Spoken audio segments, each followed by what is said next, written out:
사는 집이 분명 괜찮은 위치인데도 자꾸 일이 꼬이고 사람들 사이가 괜히 예민해지고 마음까지 이유 없이 가라앉는 날들이 있다. 기운이 빠진다고 해야 할까? 내가 잘못 사는 건지 아니면 세상이 내게 등을 돌린 건지 설명하기 어려운 무게가 마음 깊은 곳에 눌러앉는다. 묘지를 어디에 써야 자손이 잘 된다는 이야기, 그런 말 들으면 대부분은 웃는다. 에이, 그런 게 어딨어. 지금 세상에 그게 통하나? 나도 그랬다. 풍수 같은 건 예전 어른들이나 이야기하는 미신쯤으로 여겼다. 터가 어떻고 방향이 어떻고 그런 말은 늘 어른들 입에서 바람처럼 흘러나왔고 나는 늘 그 바람을 흘려보냈다. 그보다는 일하고 돈 벌고 애 키우는 게 먼저였으니까. 그런데 지금 돌아보면 그 흘려들었던 이야기 속에 그냥 흘려보내선 안 되는 삶의 진실이 있었다.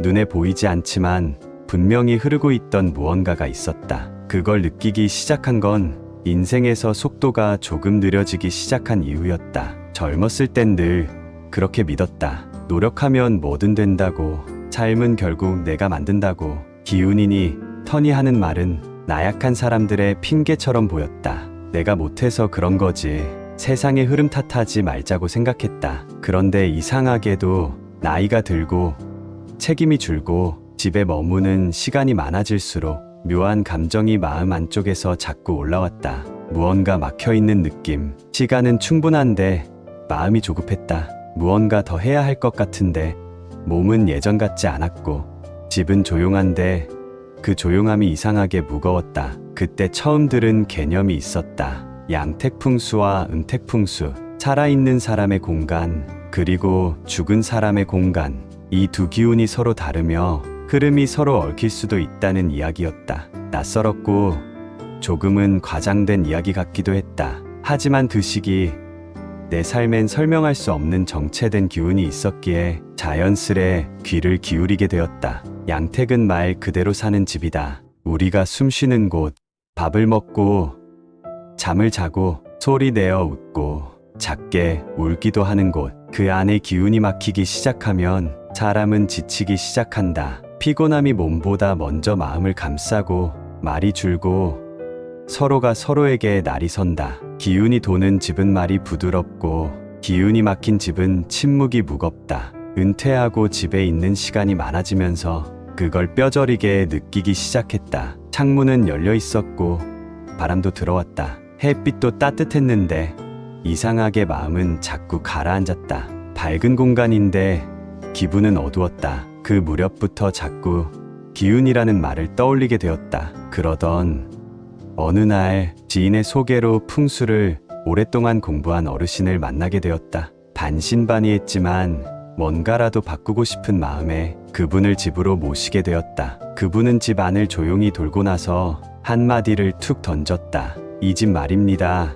조상묘 방향하고 딱 마주하고 있네요. 순간 머리가 멍해졌다. 나는 그 말이 무슨 뜻인지 몰랐다. 묘지랑 집이랑 무슨 관계냐고 되물었더니 그분은 천천히 그러나 확신에 찬 목소리로 말했다. 살아있는 사람은 양의 기운 속에 살아야 합니다. 그런데 이 집은 음의 기운이 눌러 있어요. 그 말을 듣고 나서야 수십 년 전 시골 산자락에 모신 부모님 묘가 떠올랐다. 생각해보니 우리 집 거실이 그 묘와 정확히 마주보고 있었다. 풍수에서 말하는 음택, 즉 묘터는 단지 무덤이 아니다. 떠난 이의 마지막 자리고 그 기운이 후손에게로 전해지는 뿌리이자 흐름이다.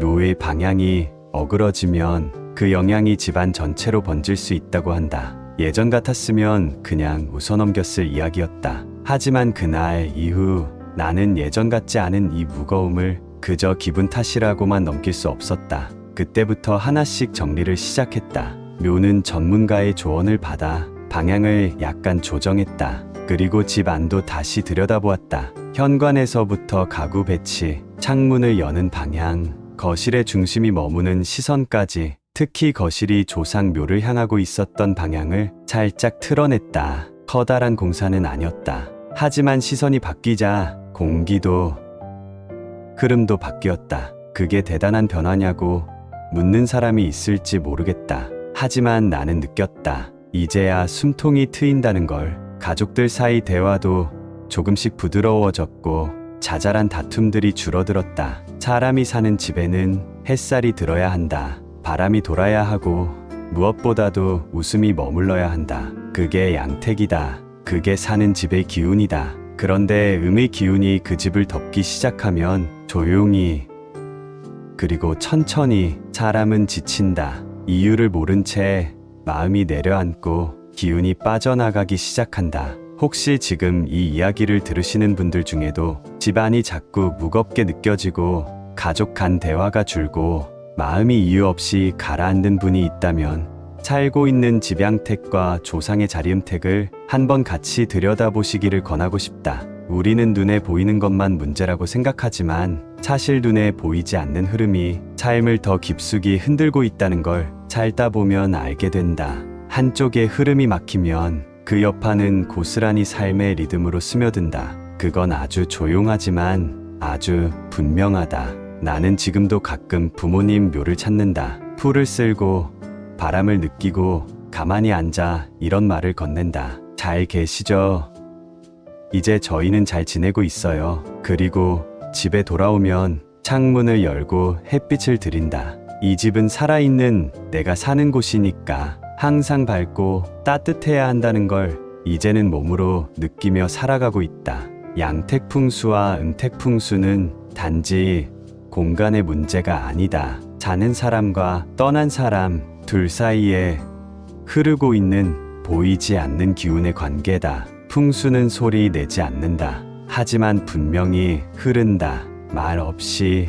그러나 아주 뚜렷하게 그 흐름을 알고 그 흐름을 이해하며 살아가는 삶은 조금 더 따뜻하고 조금 더 단단하다. 오늘도 긴 이야기 끝까지 함께 해주셔서 감사합니다. 나이가 들수록 건강은 곧 삶의 중심이 됩니다. 이 채널이 여러분의 몸과 마음을 돌보는데 작은 도움이 될 수 있다면 그것만으로도 큰 보람입니다. 믿을 수 있는 건강 정보와 함께 삶의 지혜를 나누는 따뜻한 이야기로 늘 곁에 있겠습니다. 지금의 작은 실천이 내일의 큰 변화를 만듭니다. 걷기, 식습관, 마음의 평온까지. 건강은 하루아침에 완성되지 않지만 매일의 선택이 당신을 더 나은 삶으로 이끌 것입니다. 이 채널은 그 여정을 함께 걸어가는 동반자가 되겠습니다. 영상이 마음에 닿으셨다면 구독과 좋아요 그리고 알림 설정으로 건강한 인연 이어가 주세요. 다음 이야기에서 다시 인사드리겠습니다. 언제나 여러분의 삶의 활력과 평안이 함께하길 바랍니다. 나는 예전엔 그런 말들 잘 믿지 않았다. 오행이 어떻고 목화토금수가 세상의 이치를 설명한다고 해도 그건 어디까지나 책에서나 나오는 얘기라고 여겼다. 삶이란 결국 내 손으로 만들어가는 것이라 믿었고 그 믿음 하나로 60년을 살아왔다. 젊을 땐 그게 전부인 줄 알았다. 정직하게 일하고 가족을 먹여 살리고 문제 생기면 머리 맞대고 해결하면 된다고 믿었다. 하지만 나이가 들고 세상이 조용해지고 하루의 시작과 끝이 집 안에서만 반복되는 지금 나는 조금씩 다른 눈으로 세상을 보기 시작했다. 그 중 하나가 바로 오행이다. 목, 화, 토, 금, 수 5가지 기운, 5가지 흐름, 자연의 원리이자 인간 삶의 흐름을 설명하는 도구라 했지만 나는 그것을 이론이 아닌 경험으로 받아들이게 되었다. 이야기를 시작해보자면 그 시작은 은퇴 이후 집 안에서 자꾸만 느껴지던 묘한 답답함이었다. 마음이 늘 꽉 막힌 느낌이 들고 집안 공기가 무겁게 가라앉아 있었다. 아내도 자주 말없이 한숨을 쉬었고 자식들과의 대화도 예전처럼 유쾌하지 않았다. 무언가 흐름이 막혀 있다는 생각이 자꾸 들었다. 그때 지인이 말했다.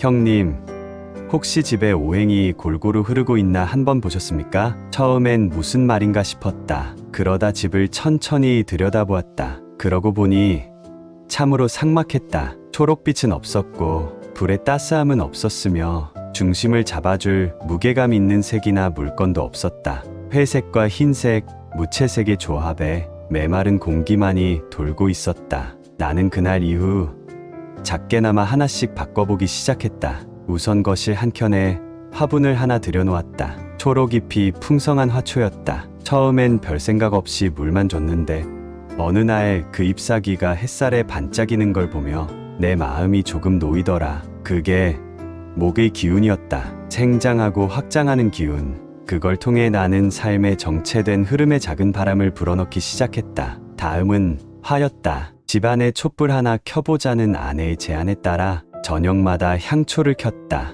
작은 불꽃이 깜빡이며 공간을 따뜻하게 데웠고 그 옆에서 차를 마시며 하루를 돌아보는 시간이 생겼다. 이상하게도 그 불빛을 보고 있으면 어딘가 가라앉아 있던 마음의 온기가 돌았다. 그게 바로 화의 기운이었다. 기운을 타오르게 하고 희망을 점화하는 에너지. 토는 생각보다 중요했다. 오행 중 중심을 잡는 기운, 삶의 중심축이 되는 요소라 했다. 나는 집안 중앙, 거실 탁자에 노란빛이 도는 천을 깔았다. 무언가 굳건하고 안정된 느낌이 들었다. 그리고 그 자리에 가족들이 자주 모이게 되었다. 대화가 오갔고 웃음이 돌아왔다. 토는 중심을 다시 세우는 기운이었다. 금은 깨끗하고 맑은 느낌의 기운이라 했다. 그래서 나는 서재에 하얗고 단정한 수납장을 하나 뒀다. 정리된 물건들 사이에서 머리가 맑아지고 생각이 정돈되었다. 불필요한 말과 감정이 사라지고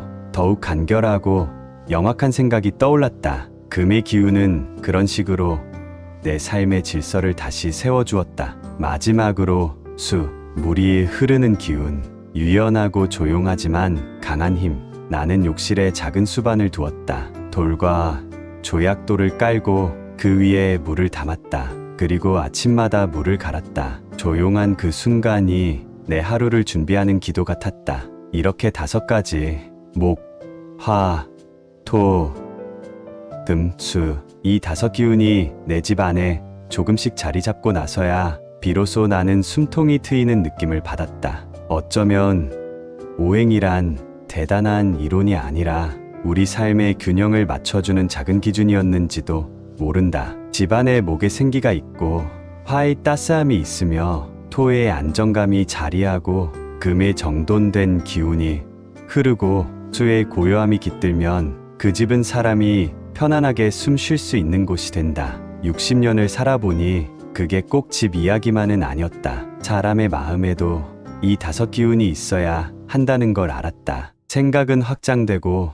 마음은 따뜻해야 하며 삶엔 중심이 있어야 하고 명확해야 하며 감정은 고요하게 흘러야 한다. 이제 나는 누군가 힘들다고 하면 이렇게 말한다. 당신 안에 오행이 다 있습니까? 그 말에 처음엔 의아해하지만 이야기를 풀어보면 고개를 끄덕인다. 누구든 한쪽 기운이 막히면 삶 전체가 삐걱거리기 시작한다. 그럴 땐 작은 초록을 들이고 불빛을 켜고 중심을 정돈하고 말과 감정을 가다듬고 마음을 고요히 해야 한다. 풍수도 그렇다. 공간의 흐름도 마음의 흐름도 결국 오행이라는 한 길로 이어져 있다. 목, 화, 토, 금, 수 5 기운은 흘러야 한다. 멈추거나 한쪽으로 치우치면 삶의 균형이 흔들리고 어딘가 모르게 마음이 무거워진다. 나는 오늘도 조용히 거실 한가운데 있는 초록 화분 앞에 앉는다. 잎을 하나씩 쓰다듬고 마른 잎은 떼어내고 작은 촛불을 켜며 따뜻한 차 한 잔을 내 손에 든다. 그 시간이 특별히 대단한 건 아니다. 하지만 그 고요함 속에서 내 안의 기운이 다시 자리를 잡는다. 목에 생기는 초록잎을 통해 올라오고 화의 따뜻함은 촛불의 떨림을 따라 내 안에 번지고 토의 안정감은 거실 바닥의 무게감 속에 깃든다. 금의 정돈된 흐름은 조용한 서재의 책장 사이를 지나며 퍼지고 수의 부드러운 움직임은 찻잔 안에서 흘러내린다. 그건 설명할 수 없는 위로이고 누구에게 말하지 않아도 마음이 풀리는 치유의 순간이다. 그 순간 나는 내가 살아있음을 느낀다. 그저 숨 쉬고 있다는 게 아니라 내 안의 기운들이 조용히 그러나 분명하게 다시 흐르고 있다는 걸 느낀다. 나이가 들수록 내면의 흐름은 더 중요해진다. 세상은 바쁘게 돌아가지만 나는 이제 그 흐름에 휩쓸리는 대신 내 속 기운을 하나하나 살피고 고르게 풀어내며 매일을 살아간다.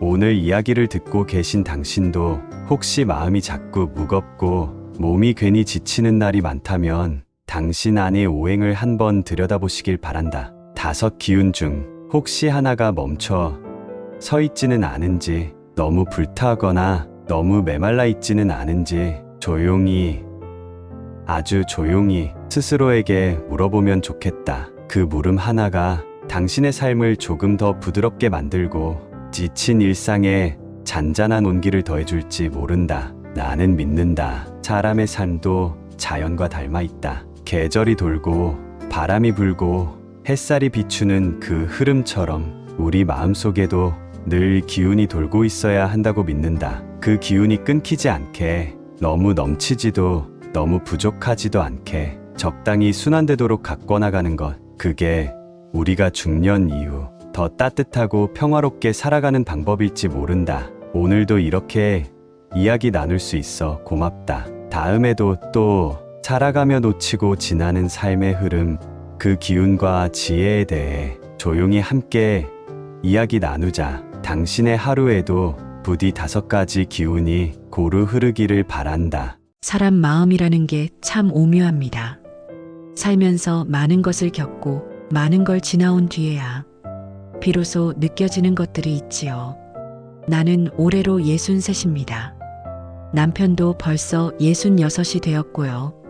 둘 다 직장에서 정년을 마쳤고 자식들도 각자의 삶을 꾸려 이제는 집안이 고요합니다. 처음에는 이 평온함이 좋았습니다. 늦잠을 자도 눈치 볼 사람 없고 밥도 제때 안 먹어도 괜찮고 오롯이 나를 위한 시간이라는 것이 참 고맙게 느껴졌습니다. 그러다 어느 순간부터 묘한 허전함이 찾아왔습니다. 자식들이 떠난 자리는 예상보다 더 컸고 넓은 집은 점점 낯설게 느껴졌습니다. 그래서 우리는 이사를 결심했습니다. 좀 더 작은 집, 둘이 지내기에 적당한 크기. 그래야 정리도 쉬워지고 관리도 편하니까요. 이사 준비를 하며 짐을 정리하는데 참 많은 것이 쌓여 있었습니다. 아이들 교복, 장난감, 젊은 날 우리가 함께했던 사진들. 하나하나가 추억이라 버리기도 가져가기도 애매했습니다. 새 집은 오래된 연립주택이었습니다. 방 2칸에 거실 하나, 작지만 나름 햇살이 잘 드는 구조였습니다. 남편은 이사 전부터 방향을 유심히 보더군요. 거실이 북서쪽이면 조금 답답하지 않겠어? 나는 그저 웃으며 말했지요. 에이, 바람만 잘 통하면 됐지. 그런데 막상 살아보니 그 말이 틀리지 않았습니다. 이전보다 집이 작아졌지만 이상하게 공기가 무겁게 느껴졌습니다. 창문을 열어도 바람이 잘 돌지 않았고 늘 답답함이 가슴에 남는 듯 했습니다. 남편은 풍수에 관심이 많은 사람이 아닙니다. 그런데도 이사 온 지 몇 주가 지나자 우리 거실 가구 배치 좀 바꿔보자 하고 말하더군요. 이유를 묻자 기운이 막힌 것 같아라고 했습니다. 그때부터 조금씩 바꿔보기 시작했습니다. 소파를 창 쪽으로 옮기고 TV를 벽 쪽으로 돌리고 작은 테이블을 거실 가운데로 옮기자 정말로 공기가 바뀌는 느낌이 들었습니다. 환기가 잘 되고 햇살도 더 깊이 들어왔습니다. 무엇보다 거실에 앉아 있는 시간이 예전보다 훨씬 편안해졌습니다. 나는 그때 처음 공간의 방향이라는 것이 그저 구조의 문제가 아니라 마음의 흐름과도 닿아 있다는 걸 느꼈습니다. 거실만 바꾼 게 아닙니다. 안방 침대도 방향을 조정했습니다. 기존에는 머리가 북쪽을 향했는데 남편이 말하길 남쪽으로 향하게 자면 기운이 맑아진다더라고 해서 방향을 바꿨습니다. 그날 이후로 남편은 잠이 깊어졌다고 했고 나 역시 새벽에 덜 깨는 날이 많아졌습니다. 방향이 이렇게 사람의 삶에 조용히 그러나 깊이 스며들 수 있다는 걸 60이 넘은 지금에서야 알게 된 것입니다. 그리고 우리가 가장 민감하게 느낀 건 부엌이었습니다. 부엌 창이 북서쪽이라 겨울에는 바람이 드세게 들이쳤고 여름에는 볕이 잘 들지 않아 늘 습하고 눅눅한 기운이 있었습니다. 그래서 우리는 부엌에도 작은 변화들을 줬습니다. 창문에 얇은 커튼을 달아 햇빛을 분산시키고 싱크대 주변에 화분을 놓아 습기를 조금이라도 흡수하도록 했습니다. 그리고 늘 정갈하게 정리해 두자 요리를 하는 마음도 훨씬 가벼워졌습니다. 같은 음식을 해도 왠지 더 맛있게 느껴졌고 식사 시간에 남편과의 대화도 더 많아지고 따뜻해졌습니다. 그제야 나는 느꼈습니다. 풍수는 단지 옛말이 아니라 삶의 흐름과 연결된 아주 실제적인 지혜라는 것을, 특별히 복잡한 이론을 모른다 해도 방향 하나, 창 하나, 바람 하나에 마음이 달라진다는 걸 직접 체험해 보니 이제는 감히 웃어넘기지 못하겠습니다. 내가 하는 일이 대단한 건 아닙니다. 그저 매일 아침 창문을 열고 거실 바닥을 닦고 햇살이 드는 자리에 식물을 놓고 남편과 따뜻한 차를 나눌 뿐입니다. 하지만 그 작은 습관들이 하루의 기운을 바꾸고 우리 부부의 관계를 조금 더 부드럽게 만들고 있습니다. 지금 생각하면 이 작은 집으로 이사 온 것이 단순한 공간 이동이 아니라 우리 인생의 또 다른 전환점이었던 것 같습니다. 그래서 나는 지금도 때때로 집 안 구석구석을 바라보며 이 집의 방위와 기운에 대해 생각합니다. 살면서 가장 중요한 건 결국 사람이 어디에 머무느냐는 것입니다. 우리가 잠을 자고 밥을 먹고 숨을 쉬고 생각을 나누는 그 자리가 편안해야 마음도 몸도 관계도 조금씩 풀어집니다. 그런데 그 자리가 어느 방향을 향하고 있는지가 생각보다 큰 영향을 줍니다.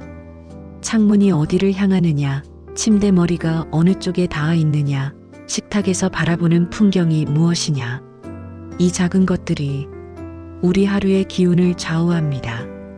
그 방향이 바로 삶의 흐름을 조용히 이끄는 보이지 않는 나침반이라는 걸 나는 이제서야 비로소 마음 깊이 알게 되었습니다.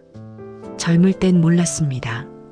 그냥 주어진 대로 살고 공간을 어떻게 꾸미느냐보단 돈을 벌고 바쁘게 움직이는 것이 더 중요하다고 믿었습니다.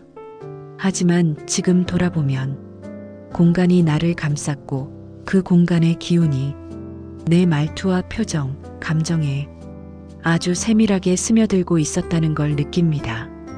그래서 이 글을 읽고 계신 당신에게도 조심스럽게 작은 제안을 드리고 싶습니다.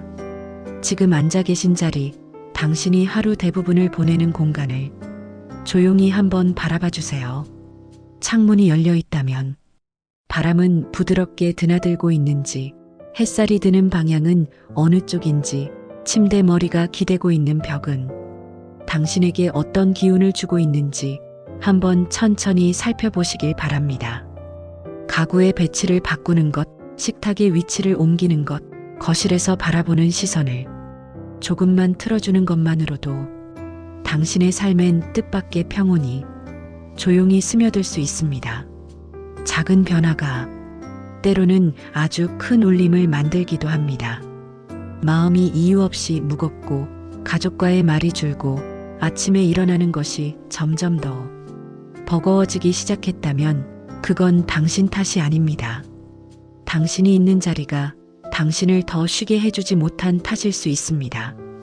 그러니 지금부터라도 늦지 않았습니다. 당신의 공간을 다시 한번 눈여겨봐 주세요. 그 속에 숨은 흐름을 느껴보세요. 그 흐름을 정리하고 맞춰가는 일은 당신 자신을 다독이고 당신의 삶을 다시 돌보는 일이 됩니다. 바람이 머물 수 있는 창을 열고 햇살이 부드럽게 들어오는 자리에 화분 하나라도 놓아보세요. 당신이 하루 중 가장 오래 앉아 있는 자리에서 눈에 닿는 벽을 조금 정돈해 보세요. 이 작은 실천이 당신의 내일을, 당신의 감정을 분명히 조금씩 바꿔놓을 것입니다. 오늘도 당신의 집 안에 햇살이 부드럽게 들고 바람이 조용히 머물기를 바랍니다. 그리고 그 따뜻한 기운이 당신의 마음에도 몸에도 고루 흘러가길 진심으로 바랍니다. 지금 이 순간에도 말이지요. 나는 어느 날 문득 그런 생각이 들었다. 사는 집은 그대로인데 왜 마음이 이렇게 자꾸만 가라앉는 걸까?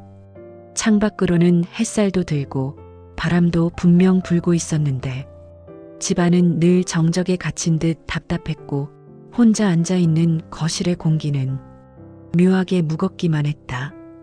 그날따라 어딘가 모르게 내 몸과 마음이 안에서부터 눌려 있었다. 갑자기 무언가 떠오른 건 아니었고 삶이 점점 느려지고 조용해지는 그 시점에 느낌처럼 스며들었다. 기라는 게 이런 걸까? 문득 그런 생각이 들었다. 예전엔 전혀 생각해 본 적 없었다.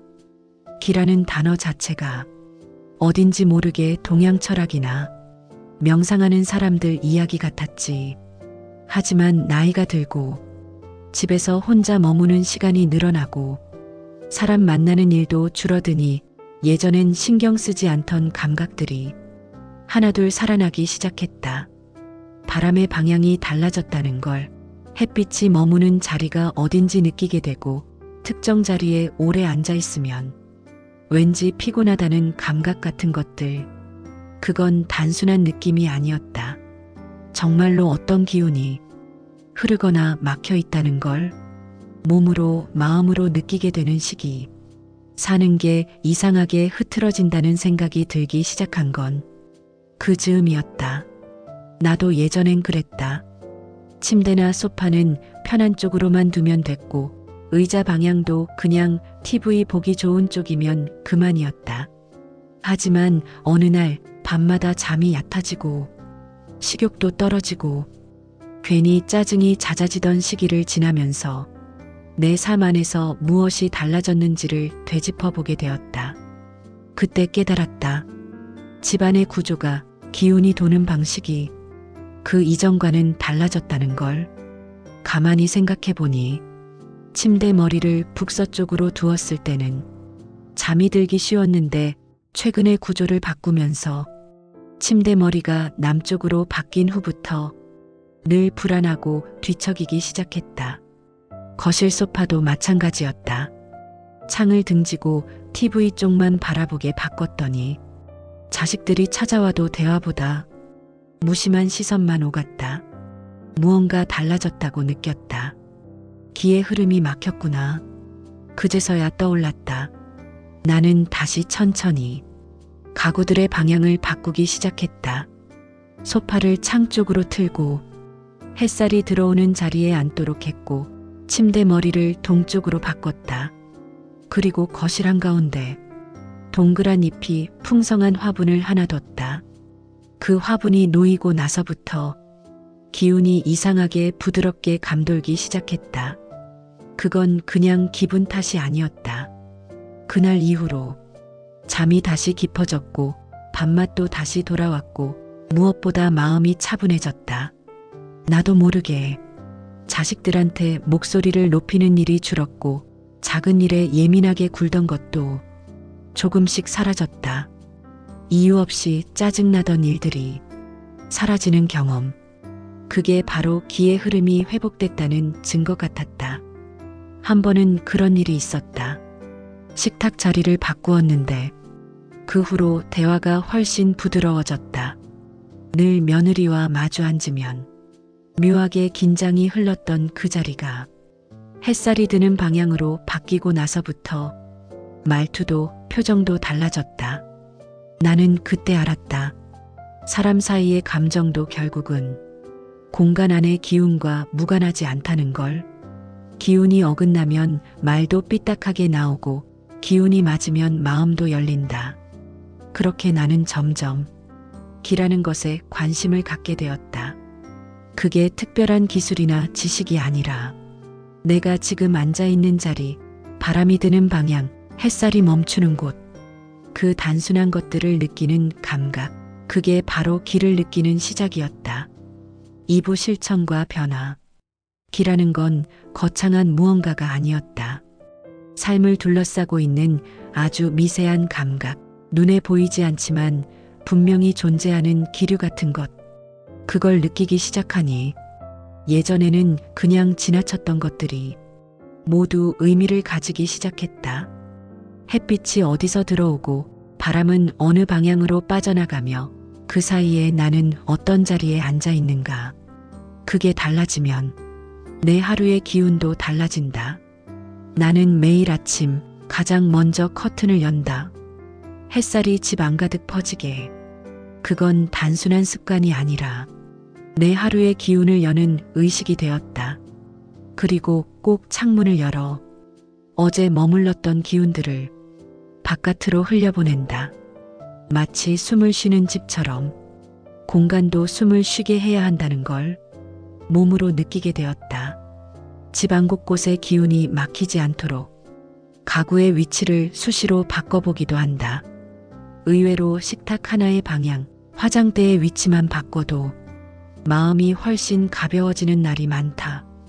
무겁던 기억들이 담겨있던 공간에 좋은 향을 피우고 깨끗한 천으로 창틀을 닦는 것만으로도 기운이 달라진다. 한 번은 거실 구석에 오래된 책장이 있었는데 그 자리에 앉으면 항상 머리가 무겁고 피곤했다.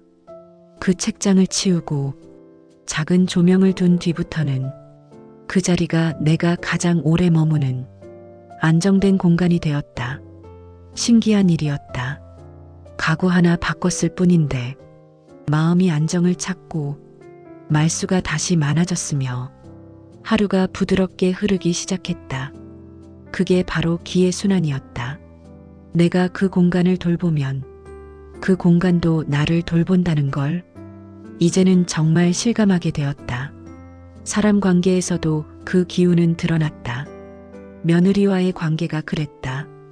서로 이유 없이 어색했고 겉으로는 웃고 있지만 마음 한켠이 늘 긴장되어 있었다. 그런데 식탁의 자리를 바꾸고 앉는 방향을 달리하니 그 작은 변화 하나로 대화가 자연스러워졌다. 같은 말도 기운이 부드러운 방향에서 나오면 상대방 귀에 더 편하게 들어간다. 이제 나는 그렇게 믿는다. 사람의 말이 거칠어지는 건 그 사람의 탓만이 아니라 그 사람이 머무는 자리, 그 자리를 감싸고 있는 기운의 탓도 있다고.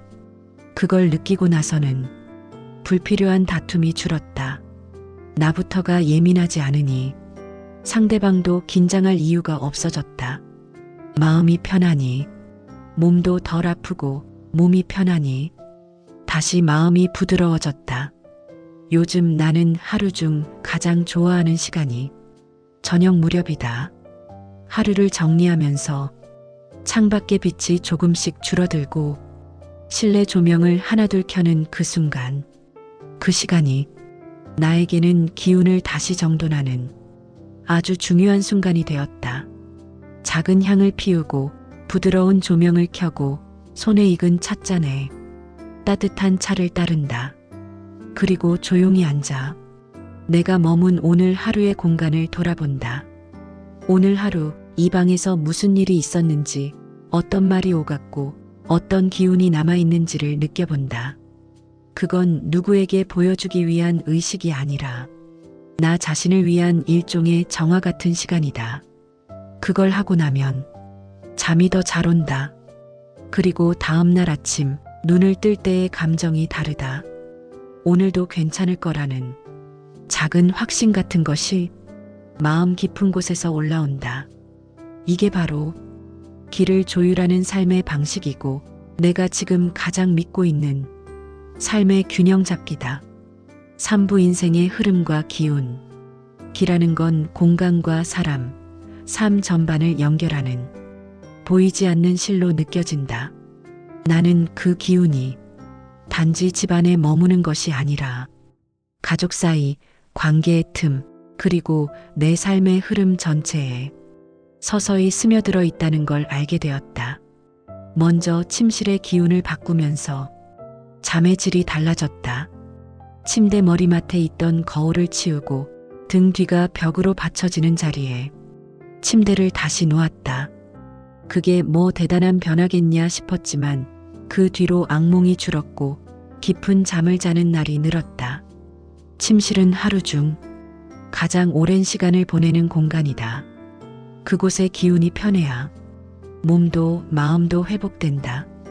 주방의 기운도 중요하다. 밥을 짓는 공간, 가족이 함께 음식을 나누는 자리, 냉장고 위에 쌓인 잡동사니를 정리하고 조리대 위 물건을 줄이자 부엌에서 나는 짜증이 줄었다. 말이 통하지 않았던 며느리와도 주방에서 함께 음식을 준비하며 자연스럽게 눈을 맞추게 되었고 어느새 작은 웃음도 오가게 되었다. 거실은 집의 얼굴이다. 가장 많은 이야기가 오가는 공간. 그만큼 기운이 무겁거나 방향이 막히면 대화도 막힌다. 나는 거실 중심에 있었던 큰 TV를 한쪽으로 치우고 가족 사진을 담은 액자를 중심에 두었다. 그 작은 변화만으로 손자들이 들어왔을 때 훨씬 밝은 얼굴로 집안을 돌아보는 걸 나는 직접 목격했다. 사람과 사람 사이도 결국 기운이다. 자식들과 자주 싸우던 친구가 내 말을 듣고 식탁의 자리를 바꿨다. 늘 남편과 마주보며 말다툼을 하던 그가 식탁을 돌려 나란히 앉기 시작했다.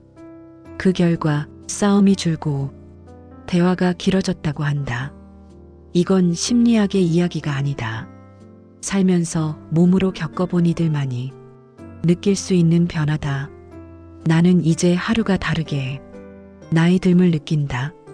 힘도 예전 같지 않고 마음도 자주 흔들린다. 하지만 그럴수록 기운을 단단히 다져야 한다. 혼자 있는 시간이 길어질수록 내 기운이 스스로 무너지지 않도록 공간을 돌보고 생각을 정리하며 숨을 천천히 내쉬는 시간을 가진다. 아침엔 따뜻한 차 한 잔을, 낮에는 볕이 잘 드는 자리에 앉아 책을 넘기고 밤에는 향 하나 피우며 내 안의 기운을 정리한다. 이 모든 것이 길을 돌보는 일이다. 살면서 가장 중요한 건 결국 사람이 머무는 자리고 그 자리의 방향은 우리 삶의 흐름을 바꾸는 보이지 않는 나침반이라는 걸 이제는 정말 마음 깊이 알게 되었다. 그리고 이 글을 읽는 당신에게도 작은 제안을 드리고 싶다. 지금 있는 자리에서 창의 방향을 한번 돌아보시고 침대와 가구의 배치도 다시 한번 생각해 보면 좋겠다. 그 작은 변화 하나가 생각보다 훨씬 큰 변화를 당신의 삶에 가져올지도 모른다. 지금까지 살아온 삶에서 놓치고 지나친 흐름들이 어쩌면 그 방위의 기운 속에 고스란히 담겨 있었는지도 모른다. 그러니 늦지 않았다. 지금부터라도 당신의 공간을, 당신의 자리를 새롭게 바라봐 주셨으면 좋겠다. 그리고 오늘도 당신의 집 안에 따뜻한 햇살과 바람이 고루 머물기를 진심으로 바란다. 고맙다. 이야기를 끝까지 들어주셔서 다음에도 우리 삶에 숨겨진 또 다른 기운의 흐름, 조용히 함께 이야기 나누고 싶다. 나는 평생을 바쁘게 살아왔다. 자식들 뒷바라지하며 하루하루 먹고 사는 문제에 허덕이며 내 자리가 어디고 내가 어디에서 숨쉬고 있는지도 모른 채 살았다. 그러다 어느 날 몸이 아프기 시작했다. 병원에 가도 큰 이상은 없다고 했지만 나는 알 수 있었다. 내 몸 어딘가 기운이 막혀 있었다. 그 즈음 자식들이 제각각 독립하고 남편과 단둘이 조용한 집으로 이사를 오게 되었다. 그 집은 겉보기엔 나쁘지 않았다. 햇빛도 들고 방 구조도 나름 괜찮아 보였다. 그런데 이상했다. 들어온 지 몇 달이 지나도록 나는 이상하게 피곤했다. 아침에 일어나도 개운하지 않았고 밥맛도 예전 같지 않았다. 남편은 더 심했다. 평소엔 말이 많던 사람이 어느 날부터 묵묵히 창밖만 바라보았다. 나는 처음엔 나이 탓이라고 생각했다. 하지만 마음 한켠이 자꾸 찜찜했다. 뭔가 이 집이 이상하다는 느낌. 말로 설명할 수 없는 마치 기운이 흐르지 않는 느낌이 들었다. 그 즈음 우연히 동네 도서관에서 풍수책 한 권을 보게 됐다. 터의 기운을 읽는다는 말이 눈에 들어왔다. 처음엔 허무맹랑하게 느껴졌다. 그러다 문득 이런 생각이 들었다. 혹시 우리가 살고 있는 이 자리, 그 자체에 어떤 힘이 있는 건 아닐까? 나는 그날 이후 조심스럽게 집 안 구석구석을 살펴보기 시작했다. 그리고 서서히 알게 되었다. 터의 기운이라는 것이 그저 땅의 문제만은 아니라는 걸. 그것은 빛의 흐름이었고 바람의 결이었고 사람이 한 공간 안에 섰을 때 몸이 말없이 느끼는 방향 감각이었다. 예를 들어 현관을 열고 들어오면 바로 벽이 막아 서 있는 구조. 그 벽 앞에 서 있으면 괜히 숨이 턱 막히는 느낌이 들었다. 거실 끝엔 커다란 창이 있었지만 그 창으로 들어오는 햇빛은 묘하게 기울어져 방을 골고루 채우지 못하고 한쪽만 비추고 있었다. 방 안의 공기도 뭔가 정체되어 있었다. 문을 열어도 창을 열어도 바람이 한번 돌아나가는 느낌이 없었다. 그냥 들어왔다가 바로 빠져나가는 쓸쓸한 공기였다. 나는 그제야 깨달았다. 기운이라는 건 그저 눈에 보이지 않는 힘이 아니라 사람이 공간 속에서 살아가는 가장 본질적인 감각이라는 걸. 좋은 터는 그저 비싼 땅이나 넓은 공간이 아니라 사람이 들어갔을 때 숨이 쉬어지고 마음이 풀어지고 작은 대화 하나가 자연스레 오가는 자리였다. 나쁜 터는 그 반대였다. 겉으론 멀쩡해 보여도 그 안에 있으면 자꾸 기운이 빠지고 말이 줄고 사람이 자꾸 눌리는 느낌이 드는 곳이었다. 이제와 돌이켜보면 젊었을 때 이사할 때마다 뭔가 자꾸 일이 꼬이던 경험이 있었다. 이상하게도 어떤 집에 살 땐 가족 간 다툼이 늘고 돈이 모이지 않고 몸이 자주 아팠다. 반대로 어떤 터에선 별다른 노력 없이도 마음이 가라앉았고 일도 차분히 풀렸고 사람이 따뜻해졌다. 그게 다 터의 기운 때문이었다는 걸 이제야 확신하게 되었다. 나는 그날 이후 집안을 조금씩 바꿔나갔다. 벽을 막고 있던 가구를 옮기고 거실을 넓게 트고 창문 옆에 화분을 놓고 햇빛이 더 오래 머무를 수 있도록 조정했다. 신기하게도 그 작은 변화들이 하루하루 내 몸과 마음을 바꾸기 시작했다. 조금 더 편안하게 숨 쉴 수 있었고 남편도 다시 신문을 읽기 시작했고 두런두런 이야기를 나누는 시간이 많아졌다. 나는 지금도 생각한다. 기운이란 건 바로 그렇게 사람의 마음과 몸에 조용히 영향을 주는 삶의 바탕이라는 걸.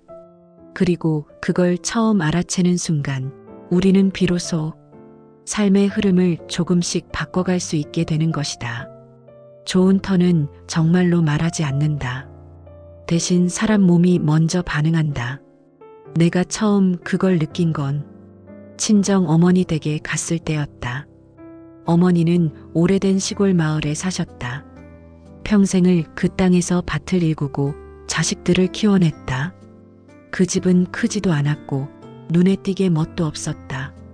하지만 들어서면 몸이 먼저 편안해졌다. 나는 그때마다 이상하게 생각했다. 왜 이 집에만 오면 마음이 가라앉을까? 왜 하루 묵고 가면 몸이 한결 가볍게 느껴질까? 그게 바로 좋은 터의 기운이었다는 걸 시간이 흐르고 나서야 알게 되었다. 좋은 터는 햇빛이 골고루 든다.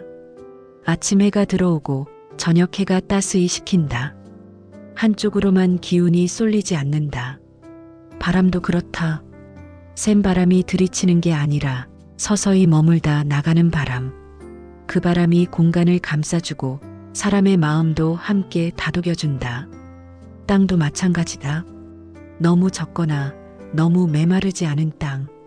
물을 품되 고이지 않으며 풀이 자라고 벌레가 숨고 작은 생명이 오가는 곳.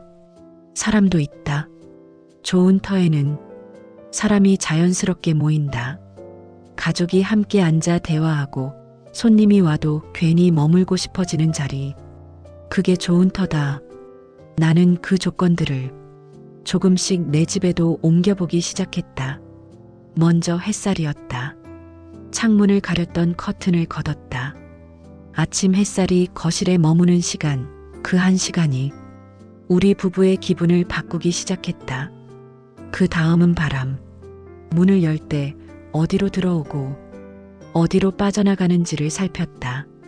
통풍이 막히던 벽 한쪽에 작은 창문을 하나 냈다.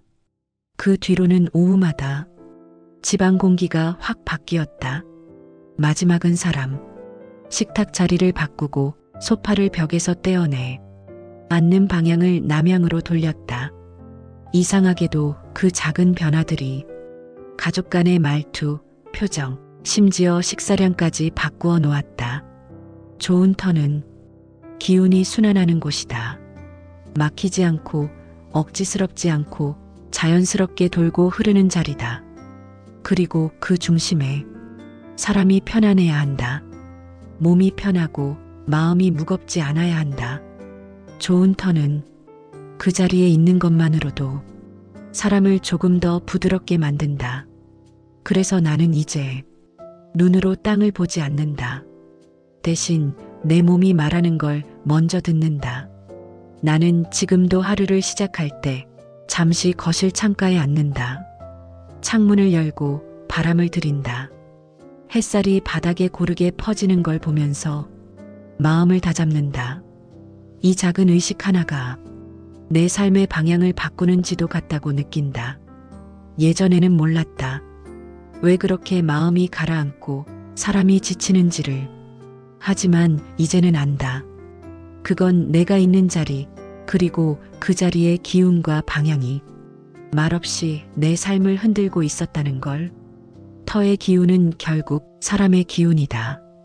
땅은 아무 말이 없지만 그 위에 사는 사람의 마음은 그 땅의 흐름을 담는다. 그래서 나는 내 자리 하나 정돈하는 일이 내 마음을 바로잡는 일이라는 걸 늦게서야 배웠다. 혹시라도 지금 이 글을 읽고 있는 분들 중에 마음이 자꾸 가라앉는 분이 계시다면 당장 이사를 가라는 이야기를 하려는 건 아니다.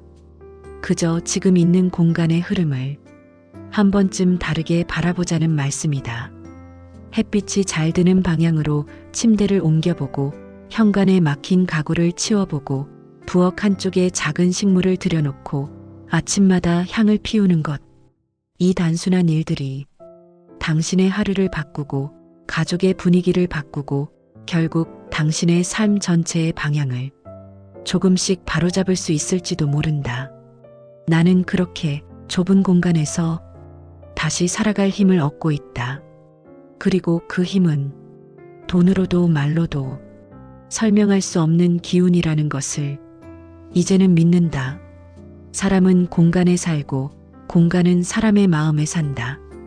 그러니 오늘도 나의 이 작은 집에서 나는 기운을 다시 맞이하고 또 하루를 살아낸다. 그리고 언젠가 당신의 집도 마음도 지금보다 더 따뜻한 기운으로 가득 차기를 바란다. 다음에는 또 다른 흐름의 이야기로 조용히 당신 곁에 찾아올 수 있기를 바라며 오늘도 고맙습니다. 당신의 하루가 밝고 부드럽게 흐르기를 기원합니다. 나는 젊었을 적부터 사주팔자를 참 많이 믿고 살았다. 사주는 나에게 삶의 설명서 같은 것이었다. 운이 좋을지, 고비는 언제쯤 올지, 어떤 해는 조심해야 하고 어떤 사람과는 궁합이 맞지 않는지 그 모든 것을 사주를 통해 이해하려 했다. 사실 그건 인생을 예측 가능하게 만들고 싶은 마음이었다. 불확실한 인생이 두려웠던 젊은 나에게 사주는 불안함을 다독이는 일종의 위안이었다. 20살 무렵이었다. 친구 따라 간 동네 사주집에서 처음으로 내 팔자를 보았다. 낡은 다락방 같은 공간, 오래된 책상에 앉아 사주를 풀어주던 노인은 내 생년월일씨를 적더니 이내 고개를 끄덕이며 말했다. 이 사람은 물이 많고 화가 부족해. 평생 기운이 차갑고 몸이 늘 약하겠구먼. 큰 복은 없지만 자식 덕은 있겠어. 그 말 한마디가 이상하리만치 내 마음에 박혔다. 실제로 난 늘 몸이 차가웠다. 겨울이면 손끝이 시리고 따뜻한 물수건 없인 잠을 청할 수 없을 정도였다. 그 말이 너무 잘 맞으니 자연스레 믿음이 생겼다. 이후부터는 모든 일이 사주의 해석 안에서 설명되기 시작했다. 좋은 일이 생기면 역시 올해 운이 좋다고 했지라며 안도했고, 안 좋은 일이 닥치면 사주에서 분명 경고했지라며 체념했다. 고비를 넘기기보다는 받아들이는 쪽을 택했고, 도전보다는 주어진 삶을 유지하는 쪽으로 살았다. 어쩌면 사주는 나에게 삶을 이끌기보다는 조심스레 따라가게 만드는 나침반이었던 셈이다. 완전히 믿게 된 결정적인 계기는 40대 중반, 내가 하던 조그마한 사업이 무너졌을 때였다. 그 해를 앞두고 본 사주에서 재성 깨지는 해니 조심하라는 말을 들었다. 그리고 정말로 일이 안 풀렸다. 거래처는 줄고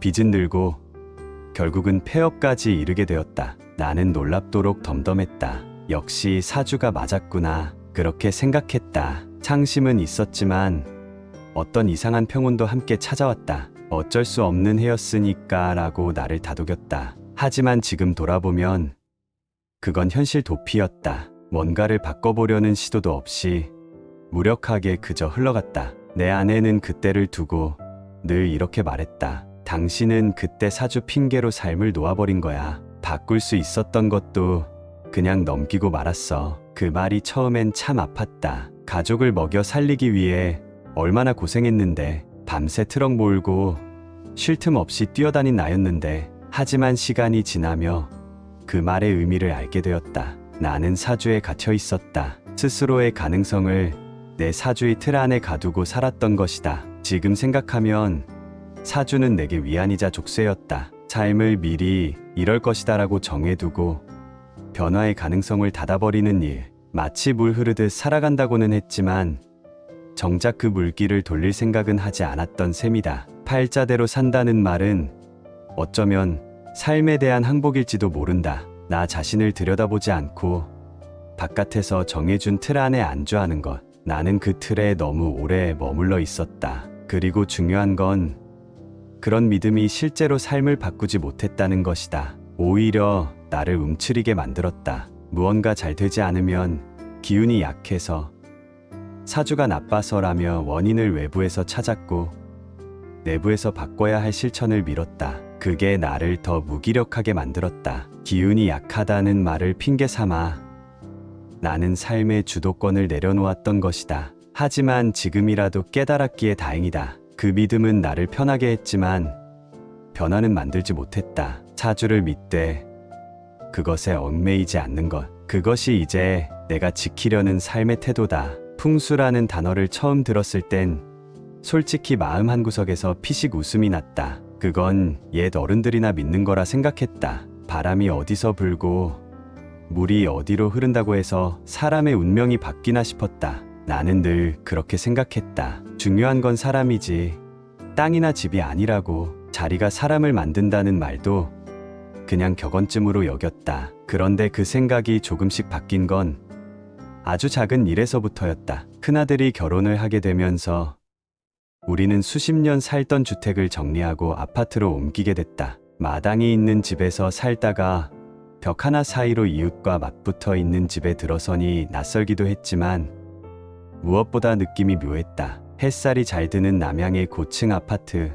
구조도 나쁘지 않았고 새집이라 공기도 맑았다. 그런데 이상하게도 며칠이 지나지 않아 몸이 무거워졌다. 눈이 자주 피로하고 아내는 부엌만 들어가면 머리가 아프다고 했다. 나는 집에만 오면 자꾸 한숨이 나왔다. 처음엔 나이 탓이라 생각했다. 이사 스트레스일 수도 있다고 넘겼다. 하지만 그런 날이 몇 주, 몇 달을 넘기자 마음이 무거워졌다. 자주 부딪히던 말다툼도 늘었고 아침이면 일어나기조차 버거울 정도로 피곤이 누적되었다. 무언가 보이지 않는 벽이 집 안에 깔려있는 느낌. 나는 그걸 공기라 부르기엔 뭔가 더 깊은 것이 있다고 느꼈다. 어느 날 아내의 먼 친척 어르신이 집에 찾아왔다. 예전에 풍수 쪽을 오래 공부했다던 분이었다. 조용히 집안을 둘러본 그분이 한마디 하셨다. 이 집은 물의 기운이 너무 강해요. 부엌과 화장실이 정면으로 마주보고 있네요. 그게 계속 충돌을 일으킵니다. 순간 머리가 멍해졌다. 그런 구조적 문제가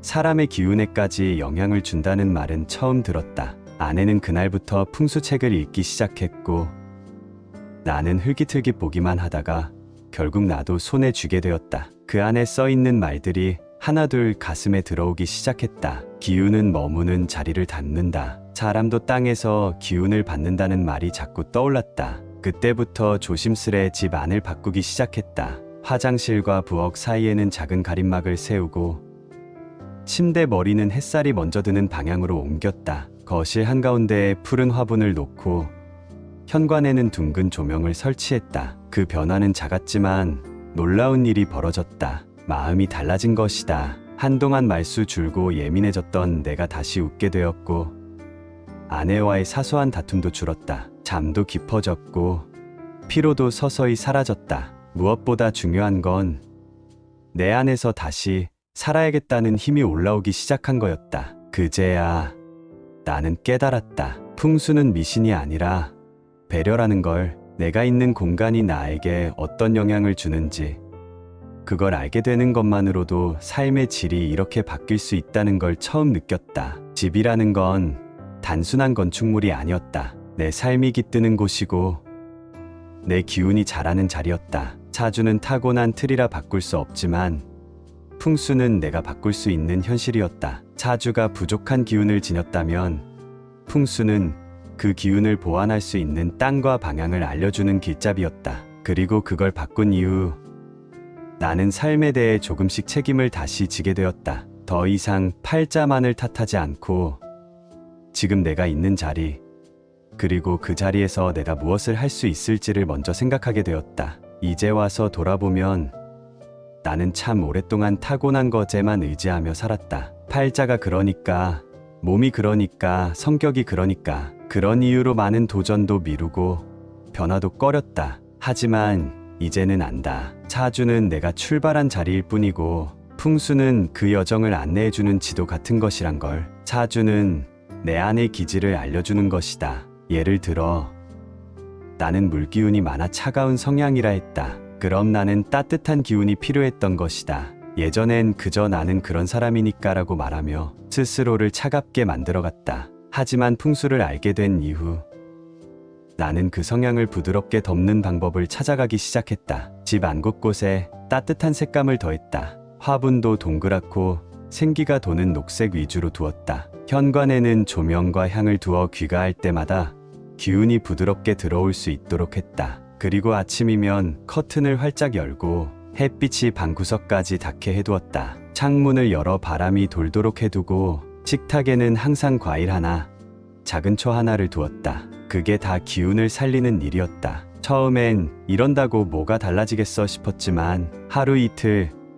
몇 달을 그렇게 지내니 정말 신기하게도 집안 분위기부터 내 마음 상태까지 달라졌다. 기운이라는 게 별거 아니다. 사람 사이의 눈빛 하나, 말투 하나, 그리고 공간의 향기, 공기의 흐름이 바로 그 기운이었다. 사주는 나를 이해하게 해줬고 풍수는 나를 보듬게 해줬다. 요즘은 자식들에게도 그렇게 말한다. 너희는 사주에만 너무 매이지 말아라. 내가 앉은 자리, 자는 방향, 그리고 일어나는 시간도 너희 운명이다. 그러면 아들놈이 말한다. 아버지, 요즘 좀 시인이 다 되셨네. 나는 그 말에 그저 웃는다. 살아보니 그게 다 진짜더라고. 우리 삶이란 사주의 기질 위에 풍수의 흐름이 깔릴 때 비로소 온전해지는 것 같았다. 팔자는 안 바뀌지만 그 팔자가 놓이는 공간은 바꿀 수 있다. 그리고 그 공간의 기운이 바뀌면 우리 삶의 리듬도 달라진다. 이제 나는 내 인생은 이래서 안 된다고 말하지 않는다. 대신 내가 있는 자리를 먼저 바꿔보자고 생각한다. 소파를 조금 옮기고 침대 방향을 살짝 돌리고 식탁의 자리를 바꿔보는 것. 그 작은 변화가 내 마음에 바람을 불게 한다. 삶의 틈을 만들고 새로운 흐름을 들여온다. 풍수는 결국 나를 돌아보게 하는 일이다. 나는 왜 이 자리에 앉아 있는지, 왜 이쪽 방향을 보고 잠드는지, 왜 이 공간에서 답답함을 느끼는지, 그걸 하나하나 살피다 보면 결국은 나를 다시 알게 된다. 내가 무엇을 원하는지, 어떨 때 편안한지, 어떤 기운이 내게 필요한지 나는 이제야 알게 되었다. 삶은 주어진 것이 아니라 채워가는 것이다. 그리고 그 채움에는 사주라는 나의 틀도 필요하고 풍수라는 공간의 흐름도 필요하다. 이 두 가지가 어우러질 때 비로소 사람은 안정을 찾는다. 나는 이제 그 안정을 찾아가는 길 위에 있다. 늦지 않았다. 이제부터라도 내 삶의 자리를 다시 살펴보고 그 흐름을 가꾸어 나간다면 지금보다 훨씬 따뜻한 하루를 보낼 수 있을 것이라 믿는다. 나는 평생 흙과 함께 살아온 사람이다. 논밭을 갈고 마당을 쓸며 손에 흙 냄새가 배어있던 세월이 내 삶이었다. 매일같이 흙과 땀으로 엮인 하루를 보내며 나는 땅이 주는 기운을 몸으로 배웠다. 삶이란 그렇게 묵묵히 쌓아가는 거라고 믿었다. 그래서였을까? 누군가 식물이 운을 바꾼다고 말하면 나는 웃으며 넘기곤 했다. 복이라는 건 말이지. 땀 흘려 일하고 제 할 일 다 하고 그 뒤에야 오는 거야. 식물, 그건 그냥 보기 좋으라고 두는 거지. 무슨 복까지야. 그 말에 고개를 끄덕이는 사람도 있었고 못내 아쉬운 듯 바라보는 이도 있었다. 하지만 나는 한치 의심도 없이 그렇게 생각해왔다. 그 생각이 바뀐 건 60이 넘은 뒤였다. 살던 시골집을 정리하고 아내와 단둘이 작은 아파트로 이사한 뒤였다. 도시의 풍경은 깔끔하고 편리했지만 어딘지 모르게 차가웠다. 햇살은 들었고 구조도 나쁘지 않았지만 집안에 흐르는 공기는 무겁고 텅 빈 느낌이었다. 아침에 일어나도 개운하지 않았고 하루가 시작되는 느낌이 들지 않았다. 아내는 부엌에 오래 서 있으면 머리가 아프다고 했고 나는 종일 몸에 눌린 듯한 피로를 느꼈다. 이유는 알 수 없었다. 그러던 어느 날 아내가 작은 식물 하나를 들고 왔다. 페페로미아라는 둥글고 작고 귀여운 잎이 달린 화분이었다. 이름도 생소했고 처음엔 그저 귀엽다는 말 외엔 떠오르지 않았다. 그 식물을 거실 구석에 조용히 놓아둔 날 밤 신기한 일이 벌어졌다. 그날따라 유난히 깊이 잠이 들었고 아침 공기가 맑게 느껴졌다. 기분 탓이라 생각했지만 그 후 며칠이 더 지나자 확신이 생겼다. 집안의 분위기가 분명히 달라지고 있었던 것이다.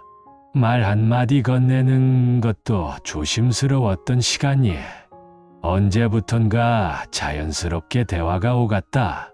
아내의 표정이 부드러워졌고 나도 예전처럼 짜증을 내지 않게 됐다. 소소한 말다툼은 웃음으로 넘겼고 식사 시간에도 여유가 생겼다. 나는 매일 아침 식물잎을 닦으며 중얼거렸다. 오늘도 우리 집 조금 더 환하게 해줘라.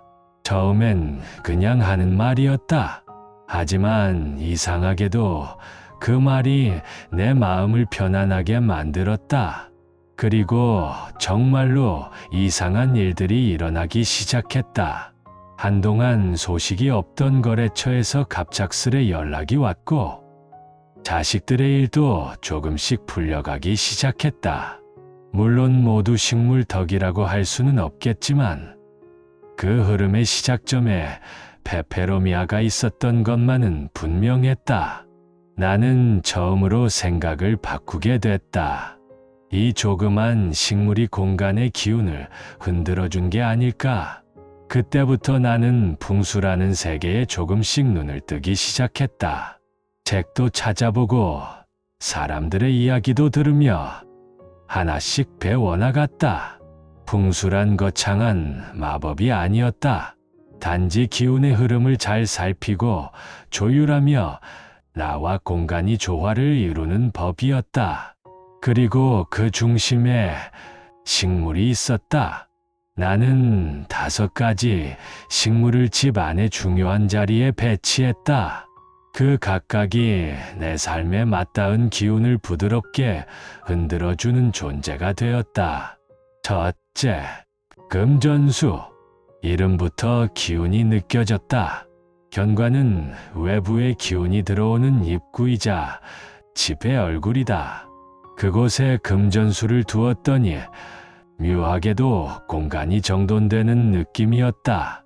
두툼하고 윤기 있는 잎은 보는 것만으로도 든든했고, 신기하게도 그 시기부터 큰아들의 사업에 새로운 기회가 열리기 시작했다. 작은 아들도 직장에서 연이어 좋은 평가를 받았다. 우연이라 해도 이 모든 흐름이 식물과 함께 시작됐다는 사실이 의미 있게 다가왔다. 둘째, 페페로미아. 작은 동그란 잎들이 부드러운 기운을 만들었다. 거실 중앙에 두었더니 집안 전체가 한결 안정적으로 느껴졌다. 낮은 톤의 목소리와 잔잔한 대화, 따뜻한 시선이 오가는 시간 속에서 나는 다시금 가족이라는 울타리의 온기를 느꼈다.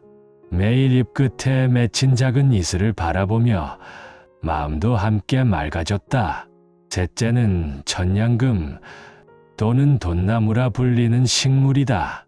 초록 잎 사이 붉은 열매가 어찌나 앙증맞고 복스럽던지 나는 자연스럽게 동쪽 창가에 그 화분을 놓았다. 동쪽은 해가 뜨는 방향, 새로운 기운이 들어오는 자리라기에 적절하다고 느꼈다. 아침 햇살과 함께 반짝이는 식물을 바라보며 하루를 시작하는 일은 내겐 또 다른 의미의 기도였다. 그 시간을 보내고 나면 하루가 덜 무겁고 조금 더 평온했다. 넷째는 틸란드시아. 뿌리 없이 공기 중 수분만으로 살아가는 신비한 식물이다. 나는 이 식물을 병에 담아 은은한 조명 아래 걸어두었다. 잡된 기운을 정화한다는 말을 듣고 침실에 두었는데 정말 놀랍게도 그날부터 잠자리가 달라졌다. 밤마다 깨던 습관이 사라지고 아침이 가볍게 느껴졌다. 심지어 오랫동안 불안정했던 혈압 수치까지 조금씩 안정되기 시작했다. 다섯째는 행운목. 굵은 줄기에서 싱그럽게 솟아나는 잎은 보는 것만으로도 희망이 전해졌다. 나는 이 식물을 따뜻한 기운이 도는 남쪽 식탁 옆에 두었다.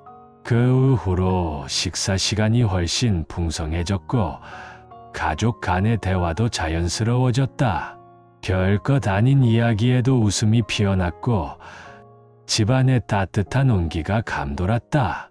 이 식물들은 단순한 장식이 아니다. 그저 초록을 더한 미적 요소가 아닌 공간의 흐름과 기운을 다스리는 작은 조율자였다. 위치와 방향을 고려해 놓은 것만으로 삶의 결이 달라지고 마음의 무게가 덜어졌다. 지금도 나는 아침마다 창문을 열고 식물 하나하나를 돌본다. 잎을 닦고 화분의 위치를 조금씩 조정하며 말한다. 오늘도 우리 집 잘 부탁해. 그 말 한마디로 하루가 시작된다. 풍수란 거창하거나 빠른 변화가 아니다. 조용하고 느리지만 분명히 흐름을 바꾸는 힘이다. 그 시작이 내게는 작은 페페로미아 한 화분이었다. 사람들은 큰 행운이나 기적 같은 변화를 원하지만 정작 삶을 바꾸는 건 작은 신호와 습관, 그리고 흐름이다. 식물 하나를 놓는 일은 그 흐름을 만드는 첫걸음이었다. 복은 어쩌면 자기 자리를 아는 데서 시작되는 것이다. 그리고 그 자리에 식물을 둔다는 건 내 삶의 방향을 조금씩 정돈해가는 일일지도 모른다. 여러분께도 조용히 권한다. 크지 않아도 괜찮다. 식물 하나를 자리를 살펴두어 보라. 그 안에 흐르는 기운이 어느 날 당신 삶 전체를 바꿀지도 모른다. 복이라는 이름의 미소가 그렇게 스며들어 올 것이다. 나는 평생 흙을 밟으며 살았다. 논밭을 돌보고 밭 한 평에도 정성을 쏟았다. 손에 묻은 흙냄새는 내 삶의 일부였고 그 힘으로 살아온 것이다. 그런 내가 정작 식물이 복을 부른다, 집의 방향이 삶을 바꾼다는 이야기를 들으니 마음 한구석이 찜찜했다. 하지만 그것도 아주 오랜 이야기는 아니었다. 아이들이 다 출가하고 아내와 둘만 남아 산 지 몇 년이 지났다. 익숙한 큰 집이었어도 밤마다 잠이 달아나고 날이 밝아도 개운함이 없었다. 이삿짐을 꾸리던 나날 작은 아파트로 향하는 발걸음이 머뭇거렸던 건 그런 마음 때문이었다. 구조는 좋았고 햇살도 잘 들었지만 내 몸은 늘 피곤했고 맑지 않았다. 아내는 조용히 부엌 이야기를 꺼냈다. 부엌이 침대랑 정면이라 그런가 자꾸 머리가 아파.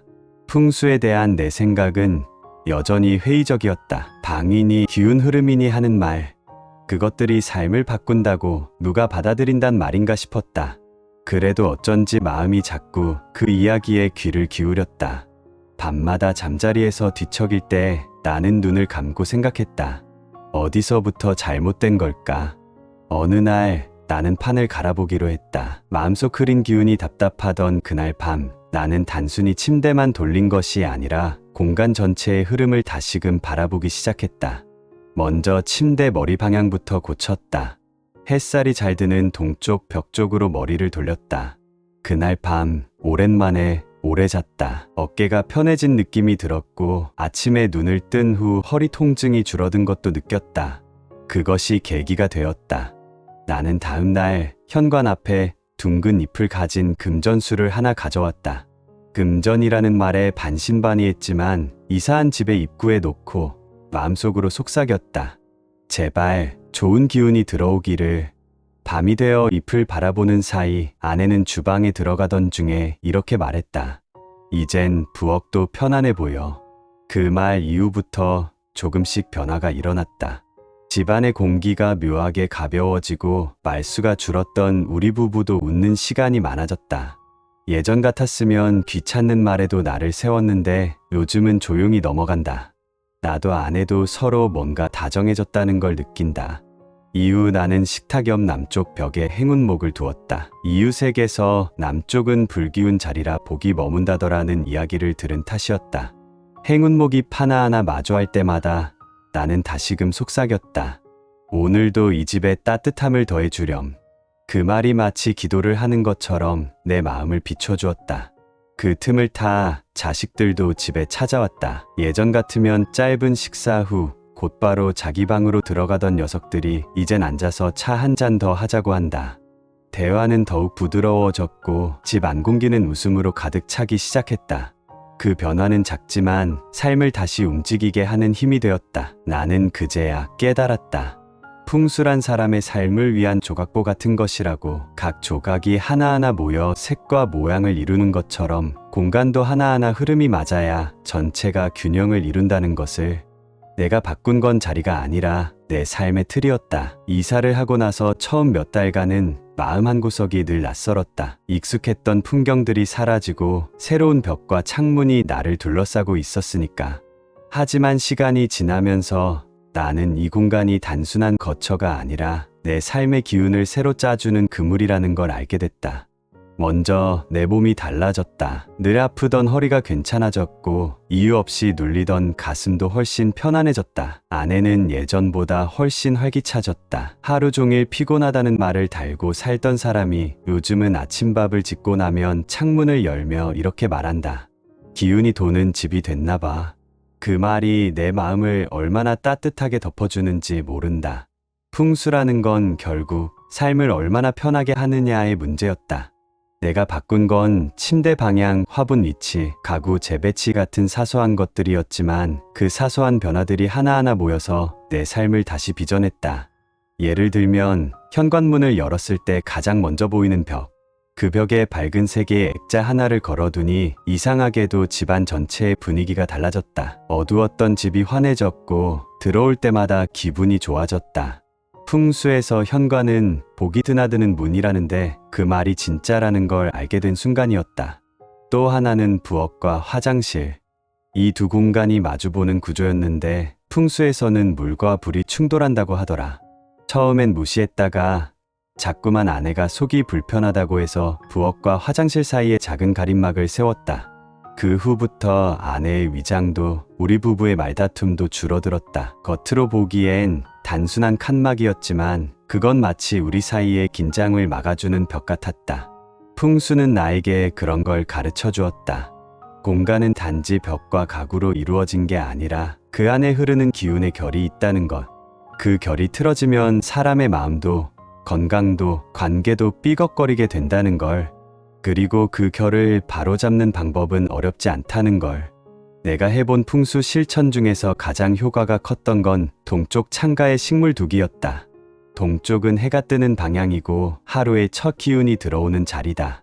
그 창가에 천냥금을 두었더니 아침에 일어나 커튼을 걷는 순간부터 기분이 달라졌다. 잎에 맺힌 물방울, 햇살에 비친 그림자, 그리고 싱그러운 냄새. 그 모든 게 하루를 다르게 시작하게 만들었다. 요즘은 하루가 참 조용하다. 예전 같으면 괜히 바쁘게 살았는데 지금은 식물 잎을 닦고 창문을 열고 햇살을 맞는 게 내 하루의 시작이다. 그리고 그런 조용한 흐름이 나를 더 깊고 단단하게 만들어준다.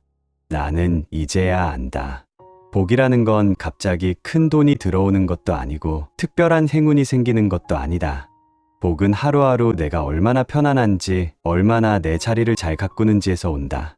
그리고 그 시작은 내가 사는 공간을 정리하는 데 있다. 이 글을 읽는 분들께 전하고 싶다. 혹시 요즘 몸이 무겁고 마음이 어수선한가? 그렇다면 먼저 자신의 방을 돌아보라. 침대 머리는 어느 쪽을 향하고 있는지, 창문은 얼마나 열리고 있는지, 현관 앞에는 어떤 기운이 들어오는지. 작은 변화 하나가 당신의 하루를 바꿀 수 있다. 그리고 너무 어렵게 생각하지 마시라. 풍수는 결국 편안함이다.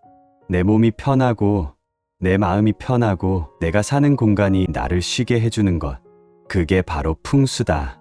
나는 풍수를 통해 삶의 방향을 조금 바꿨고 그 방향이 내 건강을, 내 부부 사이를, 내 자식과의 관계까지 다 바꾸어 놓았다. 지금도 집안을 둘러보며 조용히 생각한다. 아, 여기 기운이 잘 흐르고 있구나. 그렇게 말할 수 있는 집, 그 집에서 사는 내가 참 다행이다 싶다. 오늘도 긴 이야기 끝까지 함께 해주셔서 감사합니다. 나이가 들수록 우리는 눈에 보이지 않는 기운과 흐름에 더 민감해집니다. 이 채널이 여러분의 공간과 삶에 좋은 기운을 불어넣는 작은 길잡이가 될 수 있다면 그것만으로도 큰 보람입니다. 믿을 수 있는 풍수 정보와 함께 삶의 지혜를 나누는 따뜻한 이야기로 늘 곁에 있겠습니다.